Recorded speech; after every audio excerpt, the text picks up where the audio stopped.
welcome sa ating discussion on the basic Ventosa or cupping therapy. Yeah. Okay, so ano yung kanyang pinaka-overview? What is the Ventosa all about? At saka yung kanyang maikling history. Hindi naman siya naglalayo doon sa hot stone massage, no, kasi ito din ay may tuturing na ancient form of healing. Kasama siya sa traditional Chinese medicine, kasama din sa Ayurvedic medicine, kasama yung cupping na yan, no. So this is what we call as a unique form of therapy na ang gamit niyan ay yung principle ng suction. Ano yung suction na yon? Hinihigop niya. Yun yung pinaka buod ng Ventosa, no, Ventosa therapy. At yung tulad ng sinabi natin, ito ay na-trace back sa thousands and thousands of years, no? Kasi yung traditional Chinese medicine or less mga 3,000 years ago na yan, no? And then almost kasabayan din yan yung Ayurvedic medicine, no? Meron din tayong mga iba't ibang form of healing sa iba't ibang mga bansa during those years sa mga early civilizations. Pero ang pinaka-noted talaga na source or history ng Ventosa ay sa China, no? Kasi may tinatawag sila dun sa China na Bagwan, no? Yung Bagwan is cupping. Yun. And then itong early practice na ito ay ang gamit ng araw ay mga yung horns, no, yung sungay na mga hayop. Kasi wala pa namang mga bote nung araw, no. Yun. Kaya yung ginagamit daw ng araw is yung mga horns. Yun yung nilalagyan ng mainit sa loob and then yun yung nilalagay sa likuran ng client. Okay? And it was being used for various or wide variety of conditions. Ano yung mga conditions na yon? Yung may mga respiratory disorders, no, yung mga ganon. And then what else na mga doon? Iba't ibang mga musculoskeletal pain, no, yung sa muscles sa skeleton, yung mga pain na nandoon, particularly sa back area. And then kung may mga issue din sa digestion, so pwede din pala, no, pati kung mga siguro pagka ang tawag nun, meron ka mga dysmenorrhea, no, mga ganon, or mga other internal organ problems, pwede din pala siyang gamitin. And then lalo na kung mayroong tinatawag na emotional imbalance. So emotional imbalance, so parang psychological, no, parang kapag ka may mga ang tawag nun, may mga mental problem pala yung tao, no, pwede palang gamitin yung Ventosa. Okay, but that was the concept in the past, no. Years ago that was the concept, pero ngayon parang it's more on the lamig-lamig, no. I don't know if you noticed that, no? Yung mga pag-alis ng mga lamig-lamig, yun yung karaniwan kong naririnig yan, no. And Ventosa therapy has been very popular in various parts ng Asia, Middle East, and ng Europe. At katulad nung sinabi natin, yung Ayurvedic medicine ay talagang kasama siya, no, kabagay siya sa treatment. And by the way, yung Ayurvedic medicine kasi kompleto yun, mayroong part ng herbal, mayroong part siya ng yung cupping na to, mayroong part siya na may mga masahe, no, yung ganon. So para siyang all in one, no. And pag sinabi din na Ayurvedic medicine, sa totoo lang may even yung sexual practice kasama doon, no. I don't know kung na-encounter mo na yon, no. May mga Ayurvedic sexual positions, yung mga ganon, no? So lahat yon holistic yung kanilang approach. Kaya dito talagang malaking part ang Ventosa. Okay? And in most recent times, ito ay nagkaroon siya ng pagkilanlan during that time, sometime in 2016. No, kasi yung mga kilalang mga swimmer like sila Michael Phelps, sila yung talagang sila yung nagkakaroon sila ng sila yung nagpa-popularize, no. In fact kasi 'di ba swimmer siya, so habang lumalangoy siya nakikita yung mga marks sa likuran niya. Yung ganon. So people were wondering, anong nangyayari sa likod mo, bakit lagi ka may mga circular marks? At yun, nagkakaroon ng time na ikukwento niya, no, na yun, part ng kanyang regimen, part ng kanyang healthy lifestyle is yung pagkakaroon ng suction, no, yung mga ganitong Ventosa. At yun yung dahilan kung bakit since naging sensationalized, no. Years and years ago, ginagawa na siya, pero hindi masyado sa napapansin.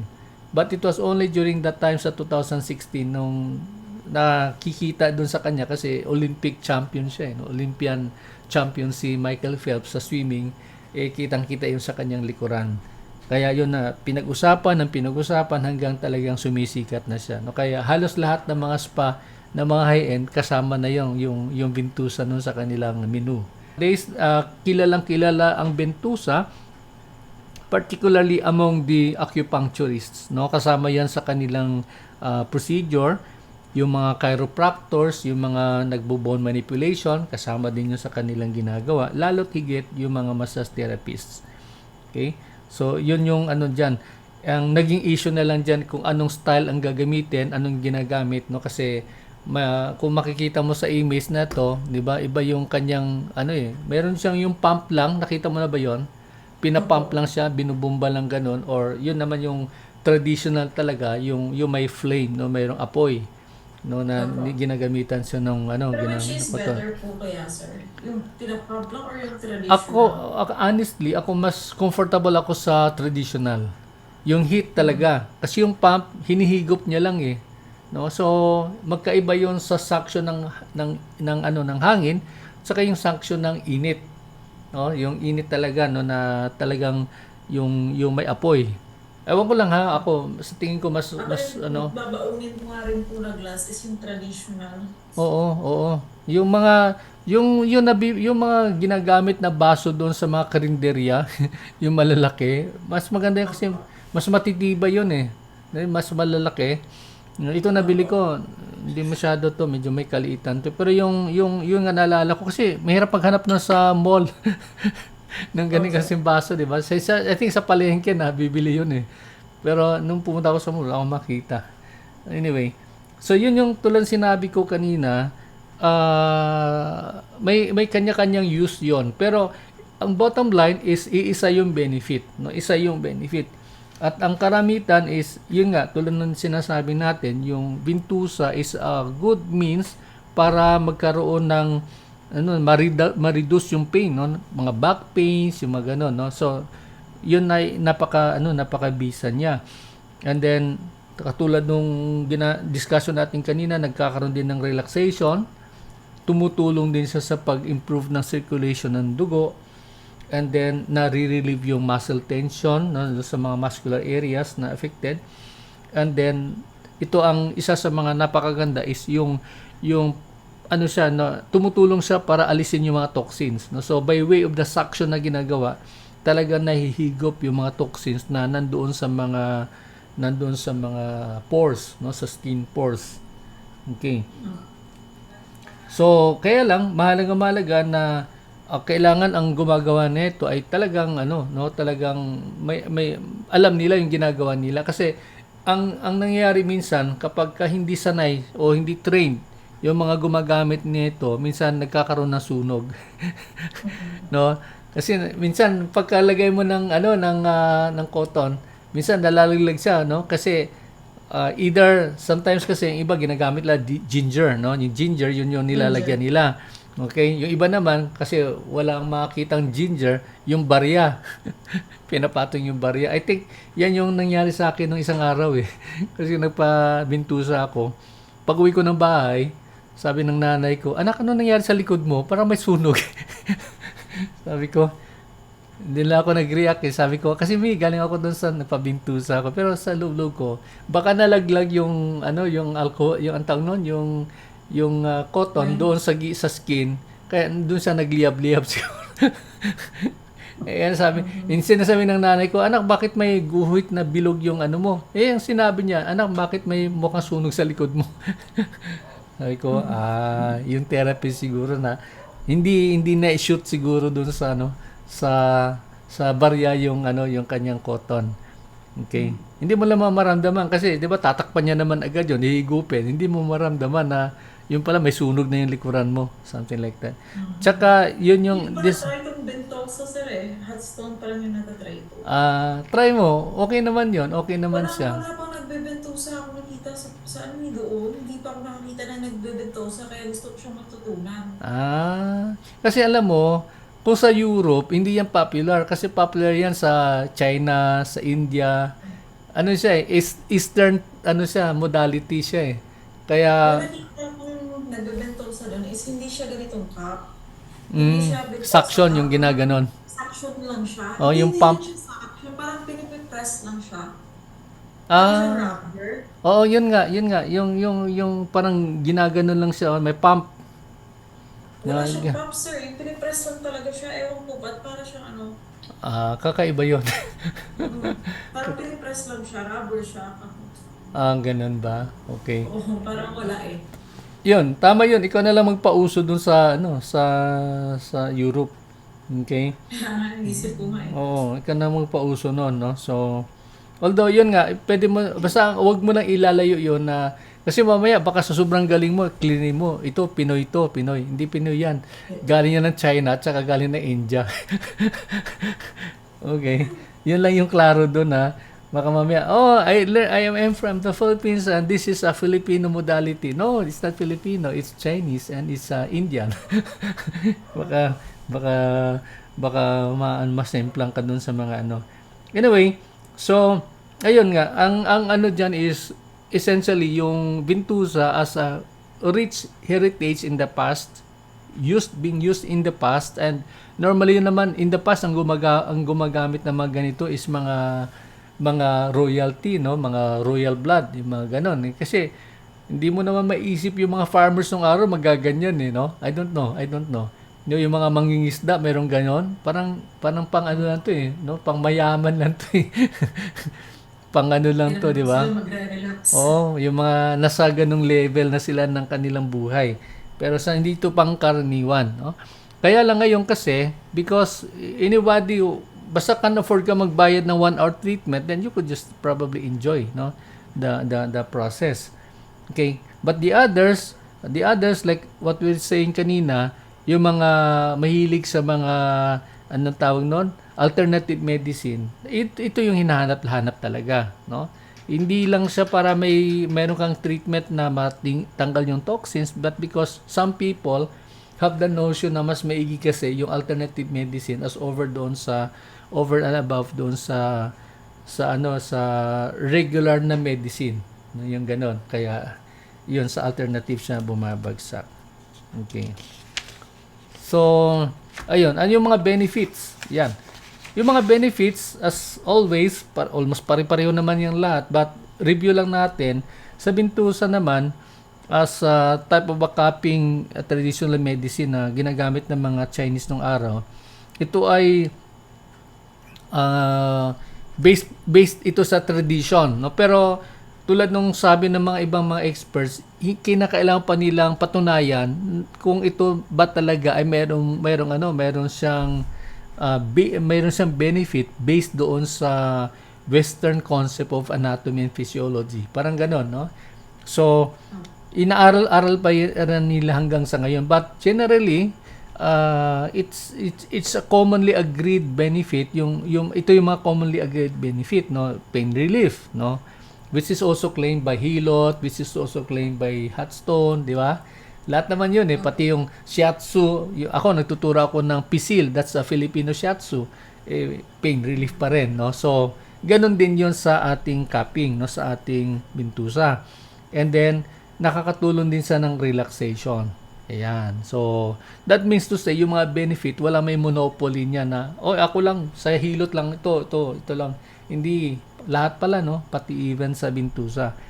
And then, improve circulation. Yun. Pangatlo. Pang-apat, yung reduction of inflammation. No? So, kung may inflammation, tumutulong siyang ma-reduce, no? Maibsan. And then, enhanced detoxification. No? Kasi hinigop niya yung mga toxins. Yung gano'n. No? So, yun, isa sa mga benefit. And then, of course, yung muscle recovery and sports performance. No? So, ito yung karanasan ni Michael Phelps, no, yung Olympian swimmer. Kasi sa kanyang karanasan, kaya mas nakakatulong 'yon sa kanyang galing sa pag-swimming, nakatulong sa kanya sa pagiging Olympian because of the use of the Ventusa. Kaya yun to lang sinabi natin kanina, naging sensational si Michael Phelps kasi tuwing umaahon siya sa kanyang sa kanyang mga matches na nananalo siya, nakikita lagi yung mga marks na Ventusa sa kanyang likuran. kaya ganoon, no? So ayun, ulitin ko, ang mga benefit niyan ay pain relief, nakakatulong sa pag-promote ng relaxation, and then tumutulong sa pag-reduce ng inflammation sa balat ng client natin, natatanggal yung mga toxins, and then of course yung muscle recovery, no? After a strenuous na mga physical exercise, ito ay nakakatulong para magkaroon talaga siya ng na ma-maximize yung relaxation at maibalik sa normal na katayuan yung muscles, no? Ganon. Okay. So ano naman yung mga contraindications? Yan, parang ni-review natin yung kanina din, no? Yung contraindications, number 1, hindi siya advisable kapag ang client natin ay exposed sa open wound. Okay? So very common 'yon. Pag may sugat or may skin infection, hindi pwede, no? So what about kung may psoriasis, no? Ang psoriasis naman sa ulo, dito sa may butt na area, no? But normally sa back parang open, no? So may mga areas na hindi affected. Pwede po 'yon, pwede nating gawin, no? Pangalawa, kung ang client ay mayroong bleeding disorder. So kasama 'yan sa open wound, no? May mga sugat na may dinudugo pa 'yon. Hindi pwede. Okay?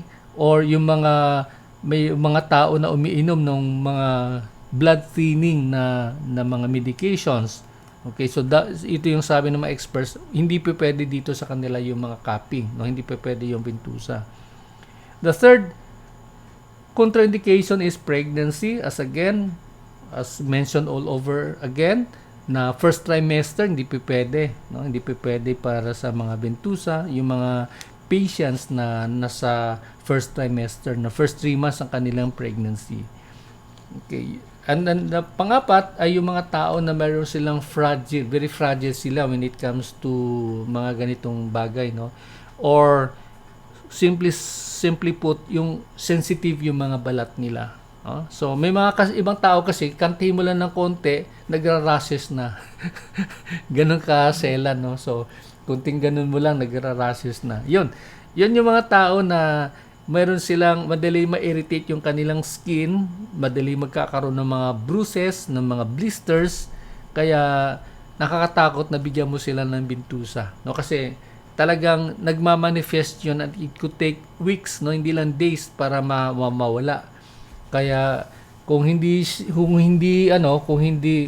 properly oriented yung client, baka mamaya gagawin pa yung issue against sa iyo, no? Nung ginawa mo sa balat ko, yung gano'n. Tapos, didemanda ka pa, ireklamo ka pa sa embassy, nung gano'n. Okay. Kaya, mahalaga talaga, natin yung client, no? I-orient natin ng maigi. Ito yung gusto nyong gagawin ko sa inyo, but ito yung magi effect. Yung gano'n. No? So, you really have to, at kung pwede nga, alam mo, Jose, kung pwede, papirma mo sila ng waiver. Yun yung pinaka-safe doon, no? Kasi alam mo, hindi mo kasi matimpla yung mga tao minsan, no? Okay sila, pero pag nakita na yung result, doon sila magre-react, no? Magko-complain na sila kasi ganun nga iba, yun tulad sinasabi ko, yung ibang tao kasi pag ginamitan mo ng Ventusa, it could take weeks bago mawala, no? Tsaka yung itsura nun, ibang-iba minsan, no? Iba-iba yung may nakita kasi ako yung talagang yung talagang dark bluish na yung kakaiba yung itsura niya.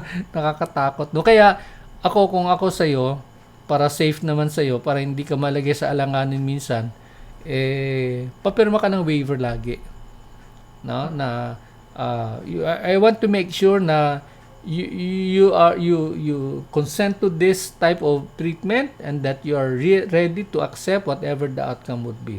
Yeah. Basta kailangan kasi i-educate mo yung client mo Kasi pag naintindihan nila, alam mo yung isang reason kung bakit sila nagbibigay ng mga tip ng gano'n. Kasi pag naramdaman naman yung therapist, talagang concerned din sila, no? Concerned sila sa iyo. Gana? Kanina yung nanay ko kasi, alam mo sa Jensen, nasa Jensen kasi ako ngayon. Umuwi ako dito for many years, malayo ako, nasa Manila and everywhere. And then umuwi nga ako dito, Sabi ko sa nanay ko, Nay, ako na yung, ako na yung mag-ano sa iyo. Ako yung kanyang family driver. In other words. Kanina nagpamassage siya. Sabi niya, anak, medyo maano yung aking pakiramdam. Sabi niya, magpamassage daw siya sa isa kong estudyante. So, sinamahan ko siya. Yung ganon. Yun. Ang ano lang doon is, kasi yung nanay ko kasi, alam mo, atin lang to. Yung nanay ko kasi licensed din siya. LMT din nanay ko, no? Sa pamilya namin, ako una nag-LMT, sunod yung aking younger brother, and then yung aking youngest sister namin, andin yung nanay namin. Nung nag-retire yung nanay ko, tanong ng nanay ko, anong gagawin ko, anak, ngayon nag-retire na ako? Sabi ko, mag-ano ka na lang, mag-license ka na lang ng massage. Kaya ko ba yan? Kaya mo yan. Teacher ka na, for many years. Kaya kayang-kaya mo yan. Kaya, nilecturean niya yung kanyang therapist. Nilecturean niya daw kanina yung therapist niya kasi hindi naman license. Sabi niya, ano ba ang ginagawa mo? Kasi yung parang sa spine sa binibira, siyempre, fragile yung matanda, di ba? Ganon. Sabi niya, huwag mong gagawin yan. Ganon. Sabi niya, anak, nilecturean ko nga yung therapist kanina pero nagbigay pa rin siya ng tip. Yung ganon. Anyway. Ayun. So, yun yung kanyang contraindications. And then, let's try to talk about yung kanya mga different cups. Ano yung mga ibang mga cups. Okay? So, mayroong mga,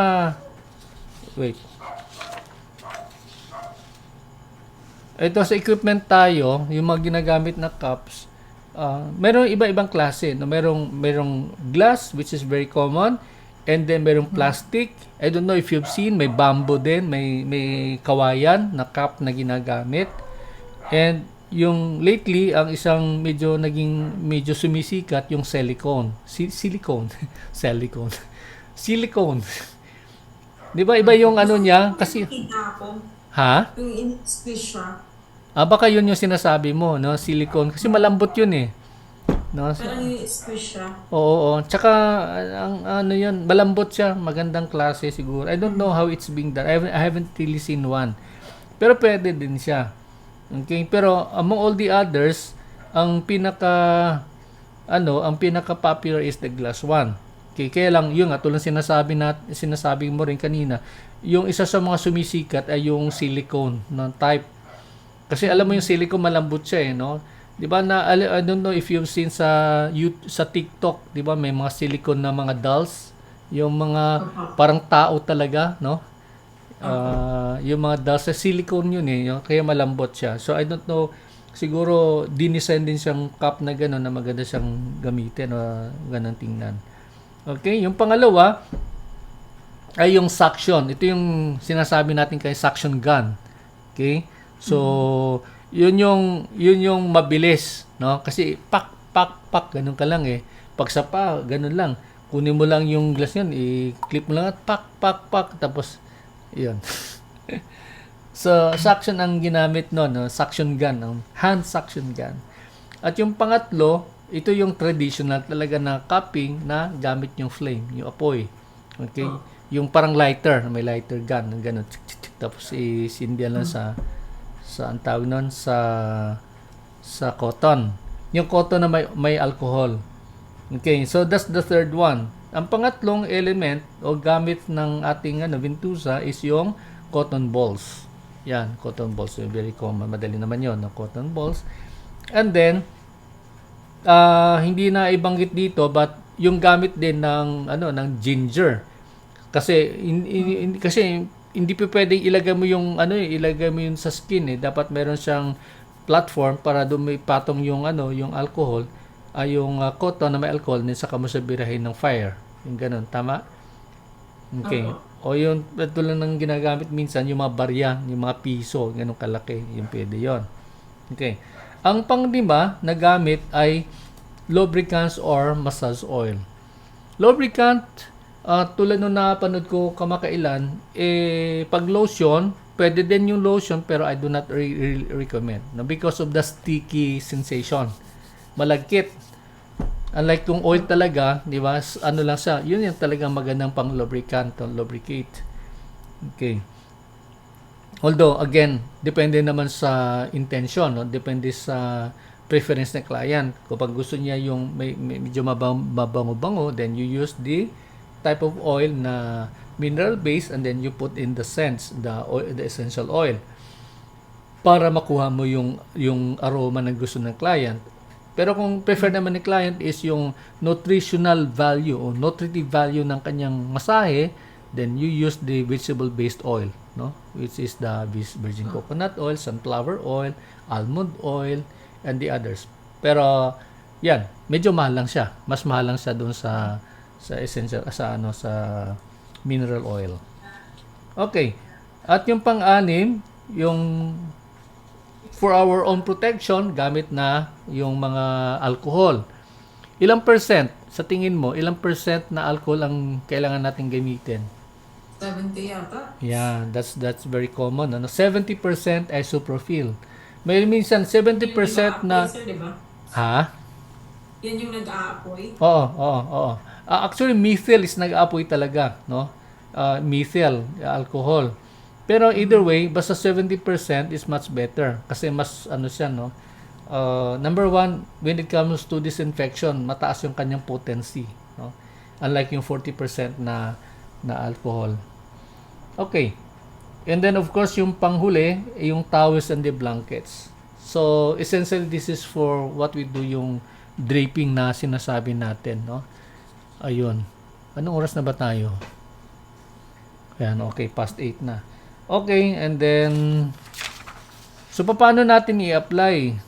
Okay, so the first thing we do is, of course, when first time client, yung una nating gawin is magkaroon muna tayo ng medical history, no? If you're studying sa for the licensure, mayroon sa DOH kasi may standard format siya ng client intake form. So, yung whatever it is, basta may form ka, tapos naka-indicate doon yung kanyang conditions. Kung gagawa mo sa ng vital signs, naka-indicate yung blood pressure, naka-indicate yung respiratory rate, naka-indicate doon yung pulse rate, and so on and so forth. So, mayroon ka dapat na record. Parang dentist yan, di ba? Mayroon talagang chart niyan na ang tawag niyon yung ganito, no, index card na naka-indicate lahat ng data. Okay. Pangalawa, kailangan natin yun, tulad ng sinabi ko kanina, i-explain natin kay client. What do we expect in this kind of treatment? Yung ganon, di ba? So, and then you tell them na ito yung possible na mangyari. Kaya tanungin din natin, are you sensitive to heat? Are you sensitive to the oil? Did you have any history on this? Yung ganon-ganon, no? Mga ganon. Para lang mayroon proper orientation. Okay? At yung pangatlo, tulad sinabi ko kanina, kailangan natin ng consent. Kaya kailangan ng waiver. Ayan. Kasi, alam mo, ibang usapan kasi yung pag ginamita mo na sa ng init, no? Ng apoy, eh. Nung ganon, no? So, yun yung aking sinasabi. For our own protection. For our own protection. Okay, and ang sumunod naman is we make sure that the massage environment is conducive to massage, no? So relaxing, may music, yung ganon. And then make sure that we also ensure to our client that we are concerned about their own privacy. Ayan, no? So kailangan maingat tayo roon, no? Although, tulad ng sinasabi mo, at ako, na-experience ko na rin, pagka European kasi, wala nang privacy. Yung gano'n, di ba?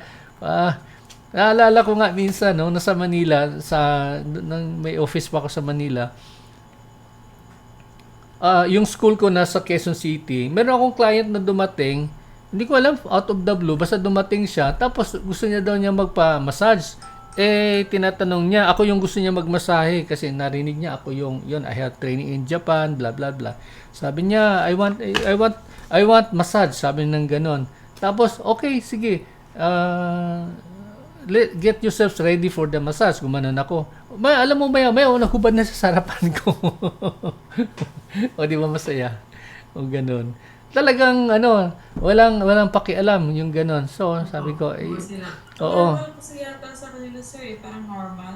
Oo nga eh, no? Yung mga kaya uso yung mga nudist camps, 'di ba? Nudist beaches, yung ganon. Oo, meron. Nakapunta Talagang kami one time. oo. One time, tapos wala, lahat kami Asian, ayaw namin pumasok. Oo, 'di ba? Meron sila. Meron silang Security nudist na area. mga kaya yun. I think that's part of their culture na rin eh. Kahit papaano. Okay? So, yun lang i-emphasize natin that, kahit na alam natin kultura nila yun, pero just the same, we just have to let them know that we value their privacy. Yan, gano'n, no? So, ayun yung natin. And then, pang-anim ay prepare na natin yung treatment area. We make sure that all the cups, all the things that we need, alcohol and oil and everything are just within reach, no? Para hindi ka na lalabas at maghahanap kung saan-saan. kaya kaya ako pag nagpamasahe, minsan ganoon eh, pag di ko alam nawawala bigla yung therapist, 'di ba nakakaano 'yun na iniwanan ka lang tapos kung saan-saan lang. Ayun nga sabi ko nga, baka mamaya may mga messages lang siya, nagme-message lang siya sa o nagpe-Facebook lang siya, o nagti-TikTok siya, di mo alam eh. Nawawala, as biglang bumabalik. Hindi kayo pwede yun. Dapat, kung ako nagmamasahe, dapat I make sure that everything is in place and then I don't have to leave my client, no? Para hindi naman siya maging mag-alala. Kasi siyempre naka-metro yung masahe, di ba? 1 hour, nagme-metro yan eh. Di lugi na siya. Kung baka sa taxi, di ba? May tumatakbo yung metro. Yung ganon eh. Lugi naman siya nun. Okay? And then, we have to make sure that the client is properly positioned and then properly draped, no? And then, ayun, tulad ng sinabi natin kanina na kung kailangan nila mag-undress, then mayroon kang robe kung just in case na para pwede siya magbihis. And then you make sure that the room is properly ang tawag nun, yung room temperature is properly set, no? Not too warm or not too cold. Okay. And then make sure that there is no unnecessary tawag niyan, mga distractions. At yung panghuli na nandito is maintain a calm and reassuring demeanor. So ibig sabihin nun, yung the way you present yourself, you are a professional and then you speak with authority, yung gano'n, no? Hindi yung ikaw yung apologetic, yung parang ikaw pang nagmamakaawa, yung hindi.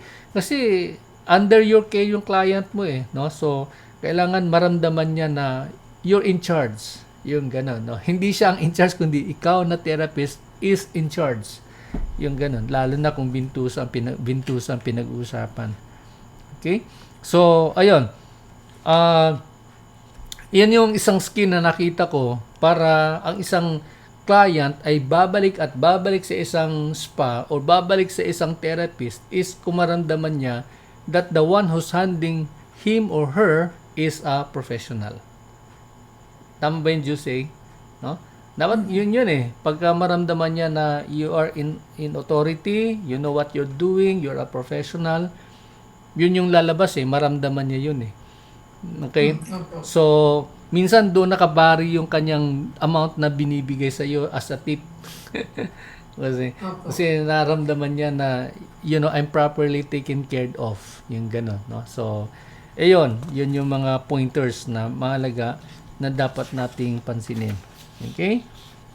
So, sa method naman, katulad sinabi natin, where are we now?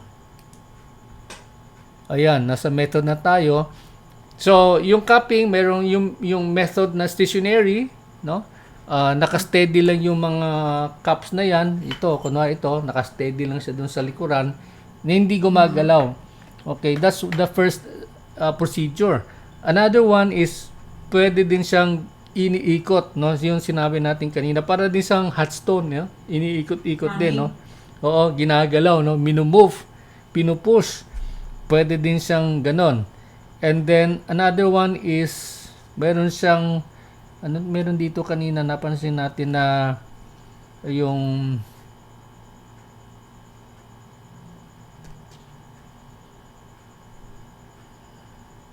andan na siya, nawawala siya. Yung basta yun yung pinakaano doon, yung stationary tsaka yung moving, no, mobile, no, ginagalaw-galaw siya. Okay, kaya lang dapat yung kanyang brim ng kanyang ano is enough na hindi sisingaw. Kasi pagka minsan sumingaw yun, wala na, no, bumabalik na siya sa normal. So yung kanyang, yung katulad sa image na to, talagang tinan mo, talagang bakat na bakat siyang ganun, no, talaga umuulbo siyang ganun. Okay. Pero ito yung ganito, nakikita mo to sa image na to. Ito kasi, ito yung mahirap na i-post kasi talagang ang laki ng kanyang kinain, no. Pero kung talagang sanay ka na, minsan nagagalaw pa rin, no, namumove mo pa rin siya. Yan. Okay, kaya mahalaga na mayroong constant practice para magkaroon ka ng mastery in doing this. Okay?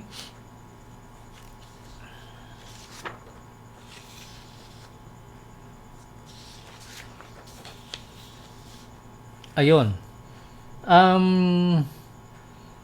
I don't know with you kung paano mo i-check yung skin ng client, pero tulad ng sinabi ko, we would just rely merely doon sa feedback ng client. No, kung sensitive ba siya sa mga ganito, na try niya na ba ito nung araw, ano yung effect, something like that. Para lang may history ka ng kaunti coming from your client. Kasi pag sinabi niyang totally I am new to this, I have no experience on this whatsoever in the past, then yun yung sabi ko nga na sandali, kailangan mayroon kang waiver. Kasi hindi mo alam yung mangyayari, no. So, unlike kung may experience na, I'm used to it already. I've been having this in the past for many times. Okay, so no problem. Pero pag sinabi mo, it's my first time. Yung antena gaganon andali excuse me for a while, then saka mo ilalabas yung waiver or yung consent, no. Pero pag sinabing waiver, takot na sila doon. Pero pag sinabing mo may consent, yung ganun medyo mas positive yung dating. Yan. Okay? So, ayun yung ano doon, no? Kailangan, and then you prepare the type of cup na kailangan mong gamitin. Pero kung may standard naman kayo sa spa, then that's it. Pwede naman yon. Yung cup naman na meron yun, tulad ng na-picture kanina, meron, may rubber siya sa gitna na pag mo yun, nagsisingaw na siya, no? Hindi mo na kailangan siyang tanggalin ng ganon. So, may kanya-kanyang siya, gamit actually, may kanya-kanyang style din siya. Okay, sa application, tulad sinabi natin kanina, pwedeng static, pwede din moving, at ito yung pangatlo, yung flash cupping. Ito, yung flash cupping naman ay mabilisan mong nilalagay and then inaalis mo agad, no? So, ang flash cupping is more on pain relief. Parang ganun. Parang sinasuction mo, inaalis mo lang agad, no? Inaalis mo agad. Parang ganun. No? So, that's the flash cupping. At ang panghuli, bahagi ng sa placement is the monitoring. No? Always the monitoring, no? Check mo lagi, alamin mo lagi kung kumusta yung kanyang nararamdaman. Okay pa ba siya? Kung hindi na siya okay, di tigilan mo na. Yung ganon. Okay? So, ayan. Okay. Sa the next element, nandito is the adjustment ng suction level. So, ano yung level ng suction? Katulad nung nasa picture nito, napaka-ulbo no? Ganon. Opo. So, talagang sakit tingnan, no? Kaya nga, medyo gross nga tingnan Hindi ko alam kung paano mo igagalaw yan Okay? Pero yun tulad sinabi natin, hindi mo makukontrol kung ang gamit mo fire. Mahirap mo i-control yung suction level. Unlike yung sa pump, nakikita mo kasi yun pag pinapump mo kung talagang kung saan na sa yung pero ito kasi fire ang gamit no? Fire ang ginamit dito, hindi suction pump Kaya yung suction pump kasi nakokontrol mo pa no? So, depende doon sa level ng pag-ulbo ng skin. Pwede mong kontrolin yon. And then, nare-release mo din agad. Yun yung kagandaan ng pump. Okay. So, sa heating method naman, ayun, talagang depende ka doon sa ng iyong alcohol, yung kanyang level of suction. Doon ka lang magde-depend. You could never control the amount of suction na mangyayari. Okay? So, ayun, as I said, hindi natin pwedeng kontrolin when you use the fire. Whereas kung ang gamit mo ay hand pump, yun, pwede mo mamakokontrol yun. You could do the necessary adjustment if you want to. Okay, ang panghuli na bahagi ng ating discussion sa Ventusa is yung combination natin with the Ventusa and other type of massage technique. Okay, so preferably yung Swedish, no? Swedish massage. Pwede din natin ihalo. Kunwari, kung aywan ko lang kung may ano ka na, may understanding ka na about the hilot. Alam mo yung hilot, nagagawa mo na ba dati yon? Hindi po. Hindi. Pinoy hilot. Yung naituro sa akin yan. Yan lang po yung Nako. Swedish. Tapos yung deep tissue. Yun yung, Swedish. oo. Kung may time sana, gusto ko ituro yan sa'yo eh. Pero magdadala ka ng dahon ng saging. Yun ang mahirap hanapin dun, sir. Yun yung sinabi ng isang therapist sa akin. May may yung Filipino massage. Oo. Yung sabi Pinoy. ng dahon ng saging yun. Kako isa naman natin kukunin yung dahon ng saging. Doon na lang magtanim tayong dahon ng saging. Yun nga yun. No? Kasi, what makes it unique is the use of the dahon. Kasi yung dahon na yun, instead of using the Ventusa para pangsak, ang pangsak mo ay yung dahon. Although wala namang scientific evidence yun, pero yun yung explanation ng mga manghilot nung araw para maalis daw yung mga lamig-lamig, yun yung gamitin. Kasi si dahon ng saging, kailangan mong idaan sa fire, no? Lulutuin mo sa init yon. Pero yung dahon na yon, nilagyan mo muna ng langis. Then iinit mo siya using a candle, pwede na yon. Tapos saka mo siya ilalagay sa skin, no? Sa dito sa likod ng client. Yung ganon. Ay, kung may time sana, maganda ituro yun sa'yo eh. Para at least mayroon kang certification ng hilot. Kasi sa Russia, hinahanap-hanap yan eh. Meron ako nabalitaan dati. Hinahanap-hanap nila kasi anything that is exotic o Asian, is so exotic yun sa kanila eh. Di Pero ba? na po itong copy. Oo. Kaya lang, sabi ko nga, magdadala ka ng isang maletang dahon. Yun nga lang. Yung problema, sir, magdala ng isang maliit na puno, tapos paramihin doon. Oo, paramihin mo. Pero Tapos, di ba, mamatay din, sir, pag winter. hindi namamatay yun. Hindi lang siya gagalaw kasi kasi yung nasa puno naman, sa ugat naman yun, buhay yun eh. Oo. Kaya lang hindi siya gagalaw within winter months. Yung ganun. Anyway, maganda yun later on. Pagka nag-offer na lang ako sa online, aralin mo na lang para at least may idea ka. Oh. Pero tulad sinabi ko, yung Ventusa, pwede mo i-mix doon sa hilot. Pwede mo i-mix sa Swedish. Pwede mo i-mix doon sa ibang oriental type of massage. Okay? Kasi ang Ventusa is essentially oriental, no? Chinese siya tsaka Indian. So, yun yung nun. Kaya ayun yung sinasabi natin na madali siyang i-mix, no? You can mix and match itong Ventusa with other massage technique.